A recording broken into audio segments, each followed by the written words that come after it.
Becca, everybody out! Go! Hurry, go! Monster! Children, this way, hurry! I'm scared! Keep moving, don't stop! Mia, get up right now. Zara, what's... Hold my hand. Don't let go. Whatever happens, do not let go of my hand. I won't. I promise. I won't. Mia! Take my hand! Zaza! Shai! Don't tell me! Mia! Mia, where are you? Mia, where are you? Mia, please!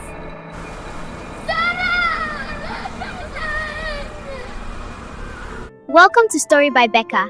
This is a channel built on one belief, that African stories deserve to be told beautifully.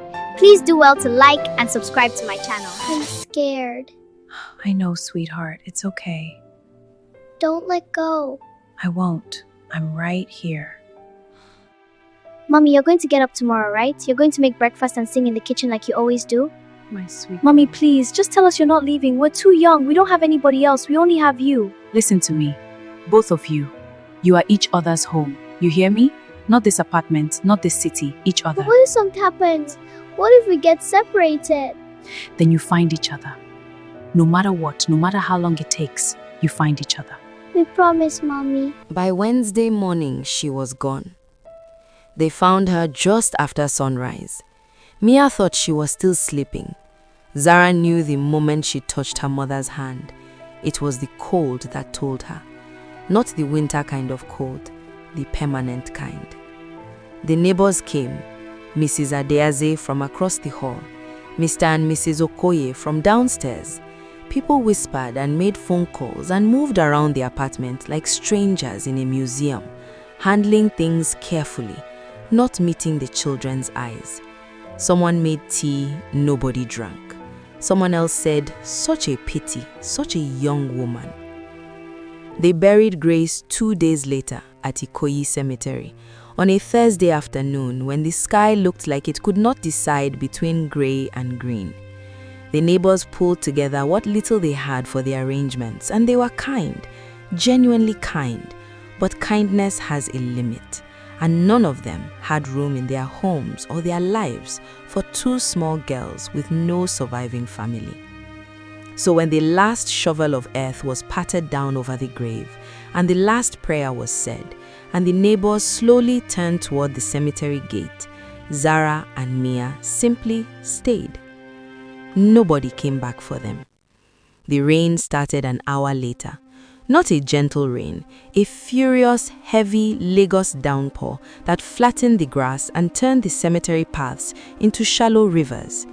Mia had her arms wrapped around the wooden grave marker, crying so hard her whole body shook. Zara sat beside her, one arm around her sister's shoulders, staring at the mound of fresh earth. "Mommy is in there," she thought. "Mommy is in there and she's not coming out." "Zara," she finally said. Mia didn't answer, just kept crying. "Mia, look at me." The younger girl turned her face, streaked with rain and tears and mud from pressing her cheek against the grave marker. "I'm going to be the best big sister you have ever seen," Zara said, her voice shaking but her eyes steady. "I promise you, I will protect you. I will feed you before I feed myself. I will never, never leave your side. Mommy is watching us from heaven right now, and I want her to be proud of us." Mia wiped her nose with the back of her hand. "I want Mommy." "I know." Zara pulled her close. "I know, me too." They held each other under the rain, 2 small girls, soaked to the bone, clinging to each other in front of their mother's grave, as if the whole world had been reduced to just the 2 of them, because in that moment it had been. It was a woman named Linda who found them. She had come to visit her own mother's grave and was heading back to her car, umbrella in hand, when she noticed the 2 figures huddled near a fresh mound. She slowed, stopped, walked over. "Children," she called out gently, "what are you doing out here in this rain? Where are your parents?" Zara looked up at her. Then she looked at the grave. Linda followed her gaze. She read the name on the marker. She looked back at the 2 girls. and something in her chest split open quietly.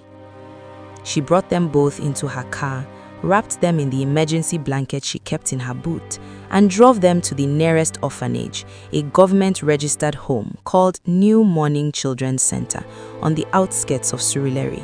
She spoke to the matron, a firm but warm woman named Mrs. Folake, and handed over what cash she had in her purse to help with the children's immediate needs.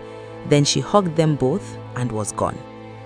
Mrs. Folake sat them down in her office, offered them biscuits and Milo, and asked them gently what had happened. Zara told her everything, all of it, from their mother's illness to the neighbors to the cemetery. She spoke in the flat, careful voice of someone who has cried so much that the tears have temporarily run out.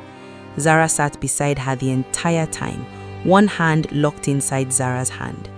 That night, they were shown to a room with 4 bunk beds, all occupied except for 2. They chose the bottom bunks facing each other. Before they fell asleep, they stretched their hands across the gap between the beds and held hands in the dark. "We won't leave each other," Mia whispered. "Never," Zara said. New Morning was not a cruel place. It was underfunded and overcrowded, but Mrs. Folake ran it with genuine love, and within a week, Zara and Mia had begun to find their footing among the other children. Zara was quiet and watchful. Mia was softer, more easily hurt, but she laughed easily too, and the other children liked her. Meal times were the hardest. The portions were never quite enough, not for growing children. And one afternoon, 3 weeks after they arrived, Mia pushed her empty plate across the table and said nothing, but Zara saw the look on her face. Without a word, Zara scraped half of her own rice onto her sister's plate. Mia stared at her. "But you'll be hungry." "I'm fine." "Mia, eat, Mia." Mia ate. Then she looked up with the most serious face an 8-year-old has ever worn. "You are literally the best big sister in the entire world." Zara laughed for the first time since their mother died. The fire came on a Friday night, 6 weeks after they arrived. It started in the kitchen, a cooking gas explosion, they would say later. And by the time the night staff smelled it and raised the alarm, smoke was already curling under doors and thickening in hallways. The staff ran from room to room, banging on doors, shouting, wake up, get out." But in the confusion and darkness and noise, there was no instruction, no organized evacuation, no clear exit route called out above the screaming. Children ran. Zara grabbed Mia's wrist the second she heard the first bang. She pulled her out of bed, out the door, into the hallway that was already grey with smoke. The heat was a living thing pressing against her skin. Somewhere ahead, children were crying. Somewhere behind, something cracked and roared. "Stay with me," Zara said, gripping her sister's hand so hard it hurt. I'm with you," Mia gasped. They ran. The hallway turned. A group of children surged past them from the left, panicked, shoulder to shoulder, and in that sudden crush of bodies and noise and smoke, the grip broke. Zara's hand was empty. She spun around. "Mia!" Smoke, children screaming, orange light beginning to pulse from somewhere down the hall. "Mia!" Nothing, just the roar of the fire answering her. Outside on the street, a woman named Mrs. Chuku had seen the glow from her car window and pulled over. She was a wealthy woman, a business owner, a woman of means, and she had no children of her own. She was standing near the road watching in horror as children spilled out of the burning building when she felt something collide with her legs. She looked down. Mia, barefoot, dress half torn, eyes wild with terror. "My sister!" Mia screamed at her. "My sister is still inside.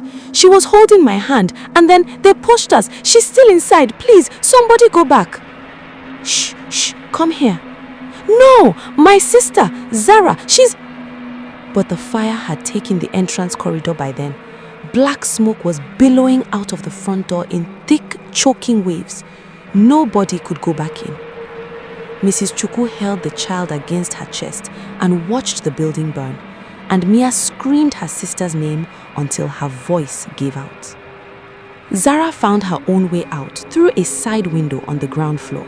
She had always been the practical one, the one who noticed things, and she had noticed that window on her first day.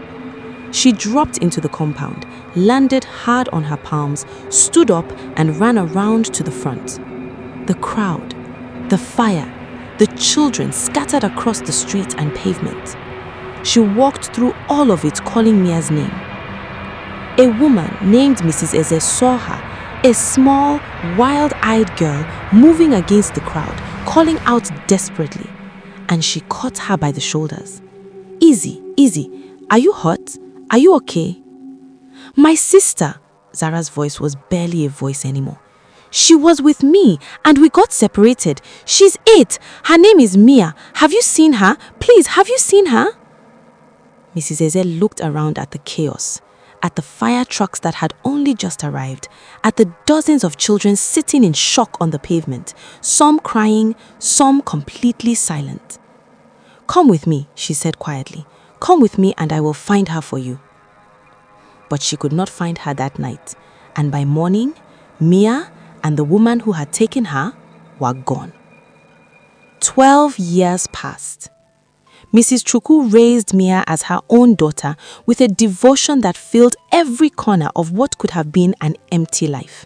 She gave her everything: schooling, travel, clothes, love that was ferocious in its sincerity. She enrolled her in Greenfield Academy, the finest private school in their part of Lagos, and watched Mia bloom into something extraordinary, sharp, elegant, effortlessly composed, with a laugh that made people feel like they'd been given a gift. She kept Mia's original name. When Mia had protested being called anything else, "My sister won't know me if you change my name," Mrs. Chukwu had held her face in both hands and said, "Then Mia you are, and Mia you will always be."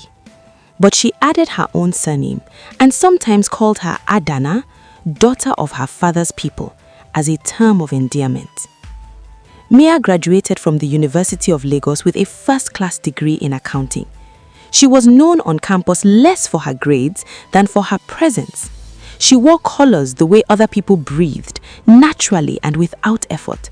And her friend Kemi said at least 3 times a week that people stopped mid-sentence when Mia walked past. "They literally forget what they were saying," Kemi said once, laughing. "You are being dramatic," Mia said, pulling on an earring.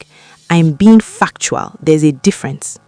Mia smiled, but sometimes, in quiet moments, she touched the small scar on her palm from the day she'd fallen running out of the burning orphanage and thought about a girl with steady eyes and a voice that said, "Stay with me." She had never stopped thinking about Zara.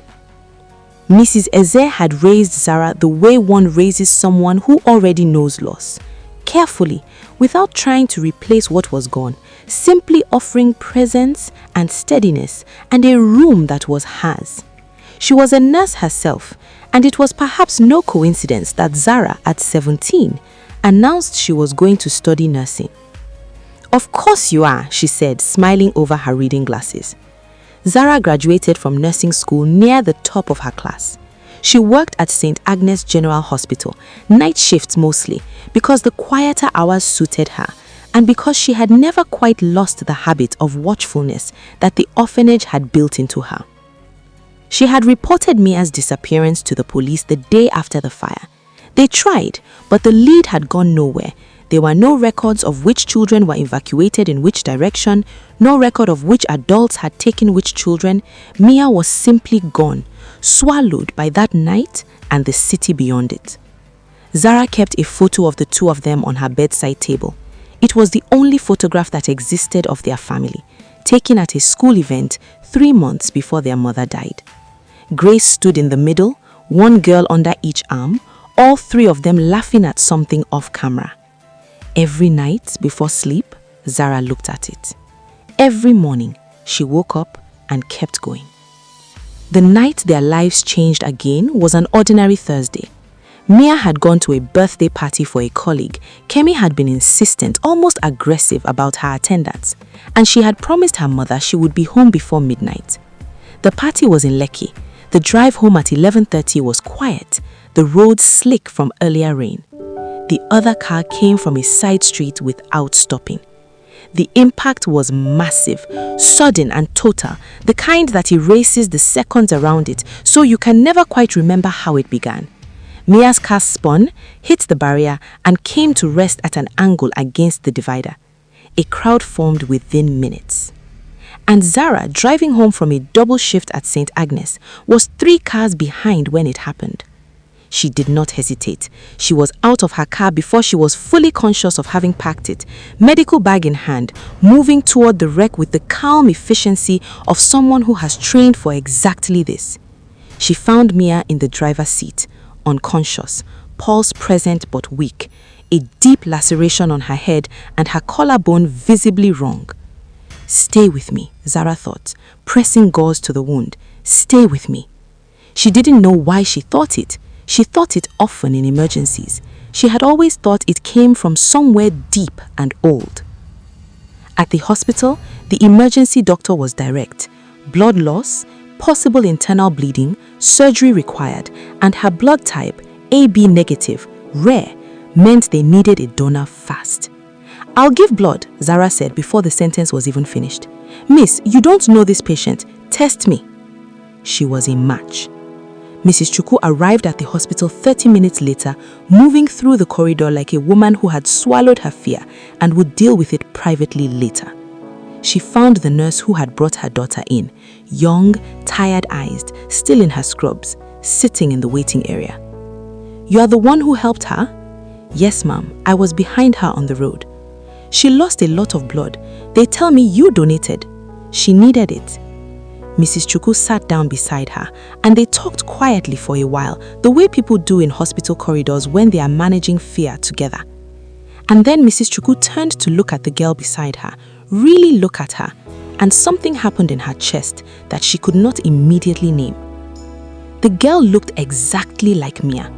Not similar, not could be related, exactly.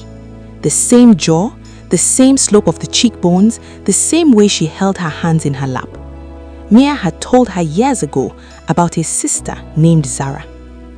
Mrs. Chukwu said nothing. She simply asked for her number before she left, quietly, the way you handle something precious that might break if you move too quickly. The DNA results came back on a Tuesday. Mrs. Chukwu sat at the kitchen table across from her daughter, now home and healing, and placed the paper between them without a word. Mia read it twice. Then she looked up, and her eyes filled so fast it was almost frightening. "That's her," she whispered. "Mom, that's Zara." "I know. She saved my life." Her voice broke. "She literally gave me her blood and she didn't even know it was me. She just did it because that's who she is. That's who she's always been." Mrs. Chukwu reached across and took her hands. "I already have her number," she said softly, "whenever you are ready." Mia looked down at her healed hands. Then she stood up. "I need to go shopping first." "What?" "I can't see my sister for the first time in 12 years with empty hands." Zara was home on her day off, still in pajamas, when the knock came. Her adoptive mother, Mrs. Ezi, called her to the door. She opened it. A woman stood there, elegant, composed, warm. And beside her was a girl in a yellow dress holding more shopping bags than one person should reasonably carry, with tears already running down her face before a single word had been spoken. Zara stared. Something old and cellular and fundamental moved through her. And then the girl dropped every single bag and ran. The hug knocked Zara back a half step, arms around her, neck, face buried in her shoulder, the sound of someone crying the way you cry when you have held something in for 12 years and your body simply cannot hold it anymore. Zara did not understand what was happening, but her arms went around the girl anyway, tight and instinctive, and she felt something in her chest recognize something it had been missing. "I'm sorry," the girl kept saying. "I'm sorry I didn't find you sooner. I'm sorry. Zara, I'm sorry." "I don't..." Zara pulled back, held the girl at arm's length, looked at her face, looked hard. She turned to Mrs. Ezi standing behind her. "Mom," her voice was strange, unsteady. Mom, she looks exactly like me. Mrs. Eze was already crying. The woman in the yellow dress's mother held out an envelope. Zara opened it with shaking hands. She read it again, looked up at the girl in her arms, looked at the names printed side by side on that paper, connected by a single word: sisters. She pulled Mia close again, hard, desperate, the way you hold on to someone when you finally understand what you almost lost. And she cried in a way she hadn't cried since she was 11 years old, standing in the rain in front of her mother's grave, making promises to a little girl who was holding her hand. I told you I'd find you. I told you. You didn't find me. Mia laughed through her tears. You hit my car. I was close enough. 6 weeks later, on a bright Saturday morning, 2 young women stood in front of the gates of New Morning Children's Center, rebuilt now, freshly painted, nothing like the building they remembered from that burning night. Zara had brought school supplies. Mia had brought enough food to feed the entire home for a week. Mrs. Eze and Mrs. Chukwu waited by the car, both quietly pretending not to cry. They stood together at the gate, shoulders touching. You know what I used to think about? Mia said. What? You giving me my rice. She smiled. I used to think if I ever found her again, I would feed her for the rest of her life. Zara laughed. That's what you thought about, not the fire, not Mom. I thought about those too. Mia leaned her head on her sister's shoulder for a moment, but mostly the rice. They walked through the gate together. Above them, the Lagos sky was enormous and blue and entirely without clouds, the kind of sky that looks, if you are inclined to see such things, like it has been deliberately cleared for a celebration. Grace had always loved that kind of sky. Her girls were together again. Some bonds are not made by proximity. They are made by blood, by promise, by the particular way 2 people hold each other in a cemetery in the rain and decide that love is stronger than everything that is trying to take it from them. It always wins. It just sometimes takes 12 years to find its way home. The end.